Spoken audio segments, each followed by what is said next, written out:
لیکن ایک بات بہت ضروری ہے جس میں بہت کوتاہی ہوتی ہے اور بہت ہی زیادہ کوتاہی ہوتی ہے، اور وہ یہ ہوتی ہے کہ ہم لوگ زکوٰۃ کی تاریخ مقرر نہیں کرتے۔ یہ بڑی کوتاہی ہوتی ہے۔ اور بھائی اگر زکوٰۃ کی آپ تاریخ مقرر نہیں کریں گے تو زکوٰۃ میں گڑبڑ ہو جائے گی، زکوٰۃ صحیح ادا نہیں ہو۔ اور تاریخ بھی اسلامی مقرر کرنی چاہیے، کیونکہ انگریزی میں دنوں میں سال کے لحاظ سے فرق آتا رہتا ہے۔ اسلامی تاریخ مقرر کریں اور ہر سال اس تاریخ پہ اپنی تمام مالیات کا حساب مکمل کر لیا کریں۔ مثلا یکم شعبان ہے، آپ نے 10 دن پہلے سے اپنی تمام مالیات کا حساب کرنا شروع کر دیا، اور یکم شعبان کو آپ کی مالیت کا حساب ہو گیا کہ آپ کی کل مالیت اتنی ہے اور اتنی زکوٰۃ بنتی ہے۔ بس یہ ضروری ہے، کیونکہ اگر آپ نے یہ نہ کیا اور آپ نے زکوٰۃ پہلے دے دی، زکوٰۃ کا حساب پہلے کریں، تو 2-3 دن کے اندر جو رقم آئی اس پہ بھی تو زکوٰۃ فرض تھی، وہ کیوں نہیں کی؟ ہر مال پہ سال گزرنا ضروری نہیں۔ اگر ایک آدمی مالدار ہے اور 2 دن پہلے یا 1 دن پہلے اس کے اندر اور مال بھی شامل ہو گیا تو اس کو بھی دیگر مال کے ساتھ ملا کر زکوٰۃ دیں گے۔ اگر اس زکوٰۃ کی تاریخ سے 1 دن پہلے آپ نے اپنے بیٹے کی شادی کر لی اور اس میں لاکھوں روپے لگا دیے اور اس کو 1-2-3 مکان بھی دے دیے تو ظاہر ہے وہ زکوٰۃ سے نکل گئی، اس پہ زکوٰۃ نہیں ہے، اس پہ زکوٰۃ نہیں۔ اس لیے کہ اگر ہر مال پہ زکوٰۃ پہ سال لگانا لگ گیا تو پھر تو کام ہو جائے گا، پھر کیسے حساب کرے گا آدمی؟ تو شریعت نے آسانی کی ہے کہ زکوٰۃ کی تاریخ مقرر کرو اور اس زکوٰۃ کی تاریخ سے پہلے جتنا مال شامل ہو گیا، جس دن زکوٰۃ کی تاریخ ہے اس کو سب کو شامل کر کے ٹوٹل کر لو، اور اس زکوٰۃ کی تاریخ سے بھی جتنے پہلے خرچ ہو گیا سو خرچ ہو گیا، اس پہ زکوٰۃ نہیں، چاہے 1 دن پہلے خرچ ہوا پورا سال اس پہ گزرا ہے، 5 دن پہلے خرچ ہوا پورا سال اس پہ گزرا ہے، 20 دن پہلے خرچ ہوا پورا سال اس پہ گزرا ہے، کوئی بات نہیں، اس پہ زکوٰۃ نہیں ہے۔ تو ظاہر ہے جب آپ تاریخ مقرر نہیں کریں گے تو زکوٰۃ کیسے ادا ہوگی؟ زکوٰۃ ممکن نہیں ادا کرنا صحیح طریقے سے۔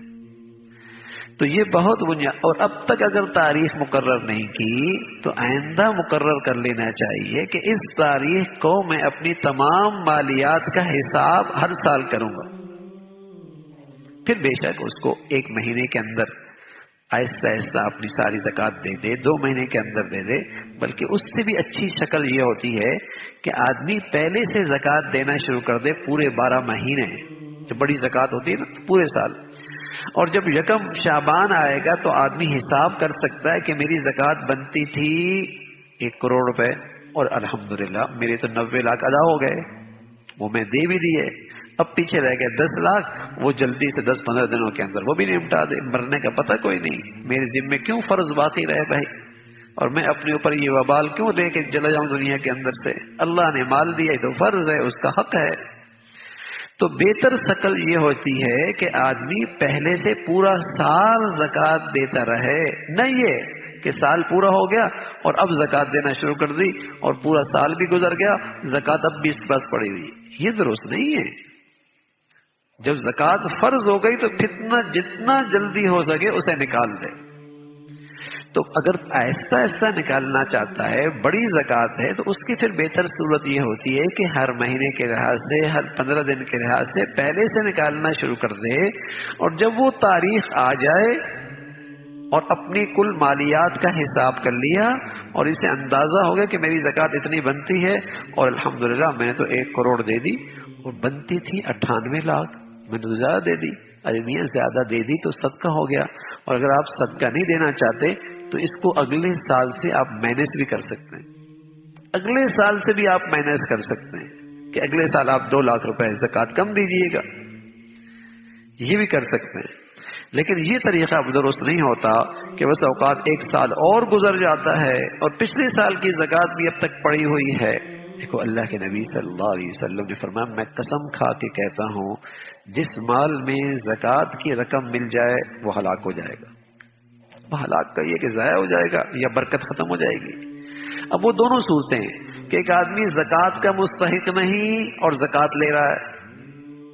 تو اس کے مال میں زکوٰۃ کی رقم مل گئی نا، اس کا اپنا حلال مال بھی خطرے میں چلا گیا، وہ بھی ضائع کر دیا اس نے۔ اور دوسری صورت یہ ہے کہ زکوٰۃ بنی اور اس نے پوری ادا نہیں کی، اور ظاہر ہے جب تک وہ مال زکوٰۃ کا رہا ہے اس کا مال خطرے سے دوچار رہے گا، خطرہ ہے، نقصان ہو جائے گا۔ تو یہ بنیادی چیزیں ہیں، بہت ہی بنیادی چیزیں، اور یہ فریضہ ہے، فریضہ۔ دیکھو میاں، سارا لاکھوں کروڑوں روپے صدقہ کر دو، ہاں خیرات کر دو، یہ ایک فریضہ ہے، زکوٰۃ کا بدلہ نہیں ہو سکتا۔ فرض ہے۔ ایک آدمی بہت نفل پڑھا، رات بھر نفل پڑھتا رہے اور فجر کی نماز نہ پڑھے تو اس کی بزرگی کسی کام کی نہیں ہے، اس کی یہ بزرگی کسی کام کی نہیں ہے۔ پہلے فرض ہے، ہاں فرض کے بعد سبحان اللہ کوئی آدمی رات بھر نفل پڑھتا ہے، بہت مبارک۔ کوئی آدمی فریضہ زکوٰۃ کے بعد صدقہ خیرات کی کثرت کرتا ہے، کرنی چاہیے، بہت مبارک۔ لیکن زکوٰۃ کا حساب ہی نہ کرے، زکوٰۃ پوری ہی نہ ادا کرے اور یہ خیال کرے کہ میں تو صدقہ خیرات کرتا رہتا ہوں نا میاں، یہ نہیں۔ زکوٰۃ کا فریضہ ضروری ہے، وہ فرض ہے۔ نفلی صدقہ خیرات فرض کے قائم مقام نہیں ہو سکتا، ہاں اس کی کمی پیشی پوری کر سکتا ہے، لیکن یہ ہے کہ وہ پورا ادا کرے۔ جیسے ہم فرض نماز تو پڑھیں نا، پھر نفل پڑھتے ہیں، جو تھوڑا بہت بے خیالی سے نماز پڑھ لی، بے دھیانی سے نماز پڑھ لی، خشوع کے بغیر نماز پڑھ لی، اس کمی کو ہماری نفلی عبادت پوری کر دیں گے، نفلی عبادت سے وہ پوری ہو جائے گی۔